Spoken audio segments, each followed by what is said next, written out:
జొన్నవాళ్ళు అడుక్కొని తింటుండేవాడిని.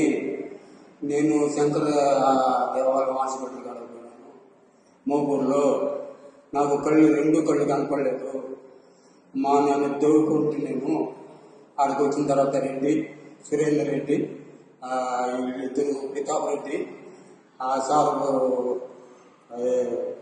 వీళ్ళంతా నాకు చూపించారు.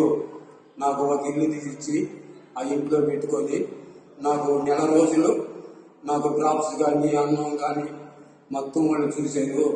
సురేందర్ రెడ్డి సారు, రెడ్డి గారు, ప్రతాప్ సారు, రెడ్డి ఇంకో రెడ్డి పేరు, వీళ్ళంతా నాకు బాగా చూశారు. ఇప్పుడు నాకు కళ్ళు బ్రహ్మాండంగా కనపడుతున్నాయి అమ్మ. నేను బ్రహ్మాండంగా బతికిపోతాను. నాకు జొన్నవాడ కాంచమ్మ నాకు రెండో బతికించింది నాకు. ఆ సారు, మన సారు కళ్ళు ఆపరేషన్ చేసిన ఆయన సార్ కూడాను, మన స్టాఫ్ వీళ్ళందరూ బాగానే చూశారు. మంచి హాస్పిటల్ అమ్మ, చూపించుకుంటే బాగా చూస్తున్నారు.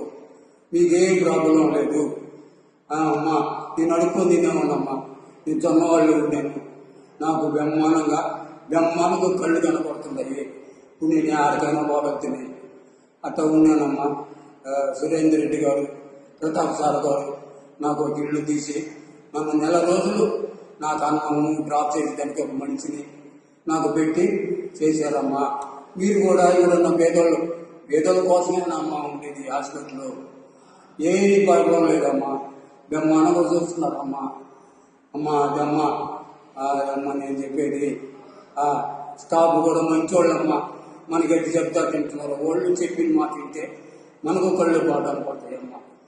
అదమ్మా జొన్నవాడ కాంచమ్మ నాకు పంపించిందమ్మా ఇక్కడికి.